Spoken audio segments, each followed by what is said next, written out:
12:28 del mediodía y es momento de iniciar con la entrevista meridiana y para eso le damos la bienvenida vía Zoom a Pablo Oliveira da Silva, quien es analista político argentino y él se encuentra desde la ciudad de Buenos Aires, en Argentina. Saludos, Pablo, ¿cómo está?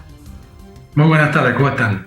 Bien, bueno, aquí nosotros pues queriendo saber un poco sobre el panorama que se encuentra ahorita ya en Argentina. ¿Cómo está esto a través después de las reestructuraciones que ha hecho el presidente Milei acá hacia el pueblo argentino? Cuéntenos un poco sobre esto. ¿Cómo lo ve usted como analista político desde allá?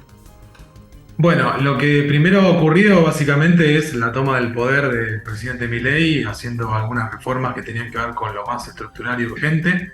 Y dentro de su propuesta de campaña y lo que tenía que ver justamente con la normalización de la economía, planteaba justamente cortar el flujo de emisión monetaria que asistía el Banco Central, el Tesoro argentino, que estaba alcanzando un déficit consolidado entre lo que son el déficit fiscal que tiene el país, más los pagos de lo que serían los instrumentos remunerados del Banco Central para esterilizar esa emisión monetaria excedente, que estaban rodando entre más o menos un 15% del PBI. 15 puntos del PBI de ese déficit es lo que quería proponerse en inicio el presidente Javier Milei para poder neutralizarlo y así iniciar un camino, una senda de recuperación económica que pudiera establecer un plan de estabilización. El plan de estabilización hoy está en una etapa en el cual se encuentra una parte en el Congreso de la Nación, que tiene que ver justamente con todo lo estructuralmente impositivo,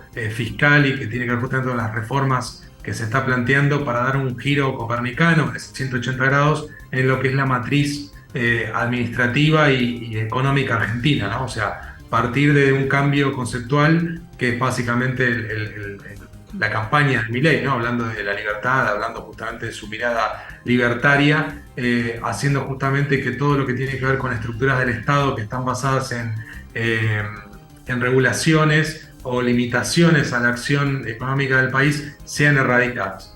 Primero lo hizo a través de un DNU, ese DNU el 70/23, que justamente avanzaba sobre esas cuestiones que tienen que ver con costos de casa o regulaciones o distintas cuestiones que tenían que ver justamente con límites al desarrollo económico. Y por otro lado, lo que sí mandó al Congreso, que es esta ley bases para la recuperación económica y liberal de Argentina, está estructurando justamente cambios mucho más profundos que tienen que ver también con aspectos económicos, pero ya van directamente sobre las cuestiones de la organización política, ¿no? O sea, está buscando una estructura radicalmente distinta y que obviamente tiene que pasar al Congreso. Seguramente cuando uno piensa cómo hacer para pasar algo tan radicalmente diferente, bueno, manda todo junto. Es como esconder un elefante en un salón.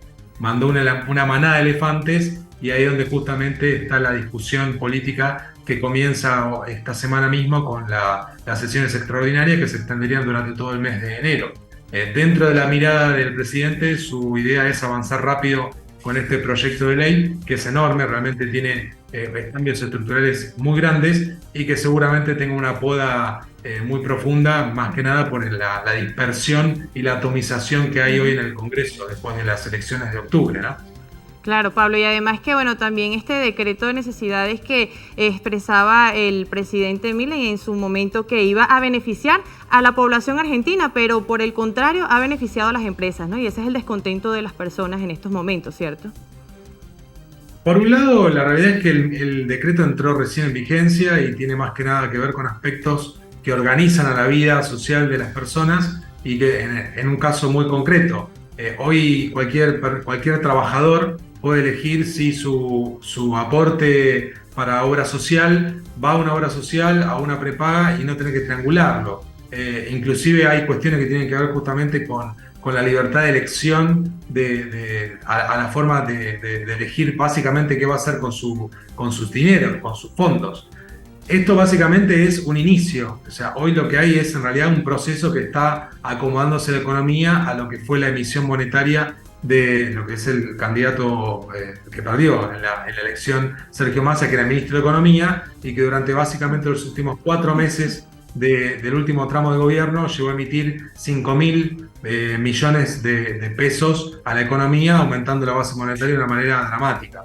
Y eso se está viendo en los efectos de lo que va a ser parte del plan de estabilización. Es decir, hoy no hay todavía un escenario de claridad respecto de cuánto va a ser la inflación de los próximos 3 meses, pero se está hablando de que podríamos estar llevando a Argentina a una inflación de entre el 80 y el 100% entre diciembre, enero y febrero. Y de ahí en más vendría justamente un escenario de baja progresiva y, según los dichos de Milei, la estabilización hacia una economía en la cual haya inflación cero. Estaríamos hablando de entre 18 y 24 meses. Así es, Pablo. Y bueno, también tenemos el tema del despido de más de 1.000 trabajadores estatales. Cuéntame, bueno, que ellos además están convocando a una manifestación el día 15 de enero. ¿Cómo ve usted este panorama con respecto a los trabajadores públicos?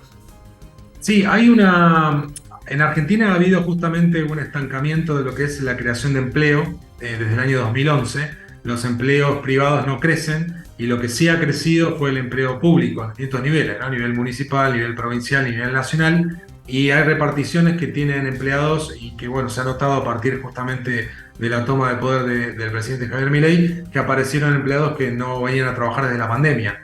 Había organismos que habían decretado justamente esta modalidad híbrida de home office y justamente con el cambio de gobierno empezaron a aparecer y no había espacio físico para tenerlos. Y en algunos casos eran situaciones bastante cómicas, ¿no? Es decir, cómo es posible que para un mismo puesto hubieran 10 personas, y es lo que ha ocurrido en algunas dependencias. Y básicamente lo que ha habido a partir de este cambio de gobierno es que no se han renovado los contratos. Recordemos que el sistema administrativo, mejor dicho, el derecho administrativo para el caso de lo que es el Estado es un régimen exorbitante. Quiere decir que no rigen las normas que pueden regir para el empleo privado. El empleo público se maneja de otra manera. Y en el caso de Argentina, la mayoría de los empleados públicos están con contratos, no están en blanco, no están en planta permanente. Y esto no es de ahora, sino que es de las últimas décadas. Entonces, la estabilidad de los empleados públicos solamente alcanza una porción muy chica. Y los que han sido transferidos a planta permanente son los que el presidente Milei dijo que iban a ser evaluados y que no iban a ser renovados esos contratos o revisadas esas transferencias a planta permanente. Ok, Pablo, y con respecto también a la cancelación de los créditos para pensionados y jubilados, que acaba de ser decretado por el presidente Milei, ¿qué nos puede comentar sobre este tema? Lo que planteó dentro del plan de emergencia y obviamente la ley de emergencia que fue al Congreso es que básicamente hoy no hay plata. Ese es el lema que utilizaron en campaña y que fueron las primeras semanas para el caso del presidente, más que nada por esta cuestión del déficit, ¿no? Con 5 puntos consolidados del déficit primario y 15 puntos totales con los pasivos, que es toda la plata que se le estaba pagando semana a semana el gobierno de Alberto Fernández, Sergio Massa y Cristina Fernández a los bancos para poder sostener esa masa de dinero retenida, lo que son justamente los LELIQs, hacía que toda la emisión monetaria estuviese basada sobre instrumentos que no podían dar realmente crecimiento a la economía. Entonces, la suspensión de estos créditos están en esa línea.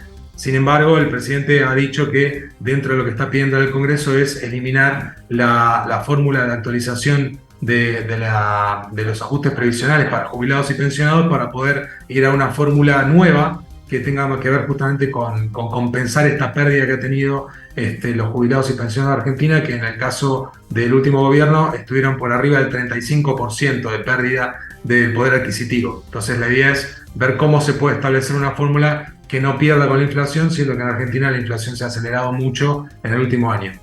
Ok, Pablo, bueno, de verdad, muchísimas gracias por habernos acompañado en esta entrevista meridiana. Estaremos muy atentos a este tema político, económico en Argentina. Ya en otra oportunidad lo tendremos nuevamente por acá, cuando son las 12:37 del mediodía. Vamos a hacer una nueva pausa y de regreso, Noticias Internacionales.